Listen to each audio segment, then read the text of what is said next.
Teaching methodology का यदि सबसे प्रैक्टिकल आपको एस्पेक्ट देखना हो तो वो सुश्रुत में मिलता है, जहाँ उन्होंने सूत्र स्थान के अध्याय 3 में हाउ टू टीच, कैसे पढ़ना चाहिए, कैसे पढ़ाना चाहिए, इस सब का उल्लेख किया है। वहीं उन्होंने जो सर्जिकल डिसिप्लिन है उसमें पारंगत होने के लिए या मैनुअल डेक्सटेरिटी प्राप्त करने के लिए 4 स्टेप लर्निंग प्रोसेस का उल्लेख किया है। और ये 4 स्टेप लर्निंग प्रोसेस बहुत महत्वपूर्ण है। आज के समय में भी इसका उतना ही अधिक महत्व है जितना कि प्राचीन काल में था। निश्चित रूप से आज बहुत सारे मॉडर्न टूल्स आ गए हैं, जिसमें कि एक यूट्यूब भी है जिसके माध्यम से मैं आपसे चर्चा कर रहा हूँ। लेकिन कहीं न कहीं जो गुरु शिष्य परंपरा वाला ट्रेडिशन था, वो शिष्यों की जो मेंटल एबिलिटी या आईक्यू बढ़ाने के लिए बहुत इम्पोर्टेंट था। तो आइए ये जो 4 स्टेप प्रोसेस है ये क्या है, इसका उल्लेख देखते हैं। 4 step learning process in surgery. तो सर्जरी में जो एक छात्र एडमिशन लेता है या प्रवेश लेता है, वो 4 स्टेप से उसको गुजरना चाहिए, जिसमें पहले जो 2 स्टेप हैं वो थ्योरी हैं, यानी कि जो शास्त्र है उसमें जो लिखी हुई बातें हैं उनका ज्ञान, और जो दूसरे सेकंड जो 2 स्टेप हैं वो प्रैक्टिकल हैं, यानी कि प्रैक्टिस ऑफ सर्जरी। तो सर्जरी में थ्योरी और प्रैक्टिस दोनों का बराबर का इम्पोर्टेंस है और केवल एक से काम नहीं चलता। तो जो पहला स्टेप है वो है अधिगत तंत्र। अधिगत से अभिप्राय क्या है, यानी कि अधिगत, अधि मैंने सर्व, पूरा जितना लिटरेचर है उसको एक बार थोरो स्टडी करनी चाहिए। अधीत यानी कि अध्ययन करना चाहिए, तंत्र का यानी कि शास्त्र का।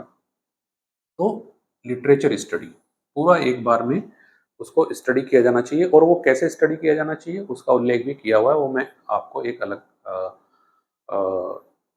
वीडियो में बताऊंगा। तो पहला स्टेप स्टेप हो गया अधिगत तंत्र, यानी कि लिटरेचर स्टडी। एक बार में पूरे लिटरेचर की स्टडी कर लेनी चाहिए। लेकिन केवल स्टडी करने से ही हम सारे अर्थों को नहीं जान पाते। बहुत सारी टर्म्स ऐसी होती हैं कि जिनके अलग अलग मीनिंग होते हैं।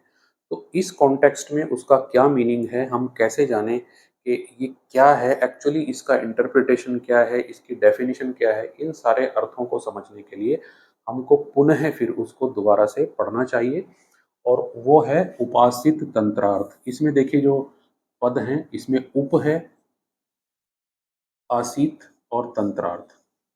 तंत्र और अर्थ। उप मैंने समीपम, असीत मैंने बैठकर, तंत्र के अर्थ को जानना, यानी कि गुरु के समीप बैठकर तंत्र के अर्थ को जानना, गुरु के पास जाना, एक्सपर्ट के पास जाना, उनसे उन चीज़ों को पुनः डिस्कस करना, पढ़ना कि ये जो चीज़ यहाँ पे बताई गई है इसका एक्चुअल अर्थ क्या है। तभी हम एक्चुअली लिटरेचर में या साहित्य में पारंगत हो सकते हैं। So to know the exact meaning of terms through preceptor, अपने गुरु के समीप जाकर, क्योंकि गुरु के बिना ज्ञान नहीं है। आप किसी भी रूप में गुरु के पास जा करके, उनसे पास बैठ करके, रह करके उन सारी चीज़ों को सीखें, लर्न करें। तो ये उपासित तंत्रार्थ। अब इन दोनों कार्य को करने से जो थ्योरी है उसमें आप एक्सपर्ट हो जाते हैं। अब सर्जिकल जो डिसिप्लिन है उसमें केवल थ्योरी से काम नहीं चलता है, आपको प्रोसीजर कैसे होते हैं ये भी जानना होगा। उसके लिए फिर पुनः 2 स्टेप प्रोसेस है। जो तीसरा प्रोसेस हुआ वो है दृष्ट कर्मणा। दृष्ट मैंने देखना, और कर्म को, कर्मणा मतलब सर्जिकल प्रोसीजर्स। तो ऑब्जर्वेशन ऑफ प्रोसीजर्स, जो आपके गुरु हैं या सर्जन हैं वो उस प्रोसीजर को कैसे कर रहे हैं, किसी इंस्ट्रूमेंट को कैसे हैंडल कर रहे हैं, किस किस प्रकार से जो है प्रोसीजर किया जा रहा है, उसके स्टेप्स क्या हैं, उनको बहुत ही गहन दृष्टि से ऑब्जर्व करना, देखना। क्योंकि एकदम से यदि पेशेंट के ऊपर सर्जिकल प्रोसीजर करने लग जाएंगे तो निश्चित रूप से बहुत सारी एरर होना स्वाभाविक है।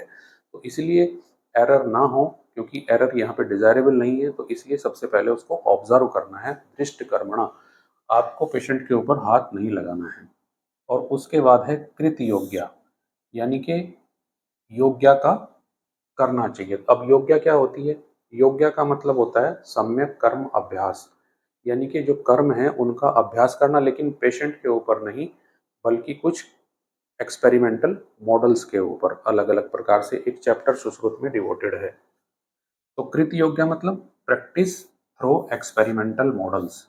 डिफरेंट टाइप के एक्सपेरिमेंटल मॉडल्स बना करके उनके ऊपर से ऐसे ही प्रोसेस करना कि कैसे उसको एक्सीजन करना है, कैसे इंसिजन देना है, कैसे सूचरिंग करनी है, निडल इंस्ट्रूमेंट को कैसे हेल्ड करना है। तो सूचरिंग की प्रैक्टिस जैसे हम लेदर के ऊपर कर सकते हैं, कॉटन के क्लॉथ के ऊपर कर सकते हैं, तो हमें एग्जैक्ट आइडिया हो जाएगा कि ऐसे हमको निडल का मूवमेंट देना है, ऐसे हमारी कलाई का मूवमेंट होगा, ये सारी चीज़ें पता लग जाएंगी। तो कृत योग्य यानी कि प्रैक्टिस थ्रू एक्सपेरिमेंटल मॉडल, ये सब करने के बाद फिर पेशेंट के ऊपर प्रैक्टिस करनी चाहिए, यानी कि विशिखानुप्रवेश। अपना जो मेडिकल प्रोफेशन है या सर्जिकल प्रोफेशन है उसमें एक्चुअल पेशेंट के ऊपर प्रैक्टिस की जानी चाहिए। तो इस प्रकार से ये चार जो चीजें हैं इनको सदैव याद रखा जाना चाहिए। 4 स्टेप लर्निंग प्रोसेस है: अधिगत तंत्र, उपासित तंत्रार्थ, दृष्ट कर्मणा, कृत योग्य।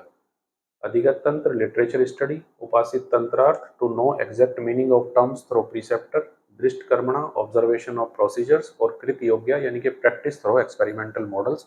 ऐसा करने से एक जो छात्र है वो पूर्ण रूप से पारंगत हो जाता है।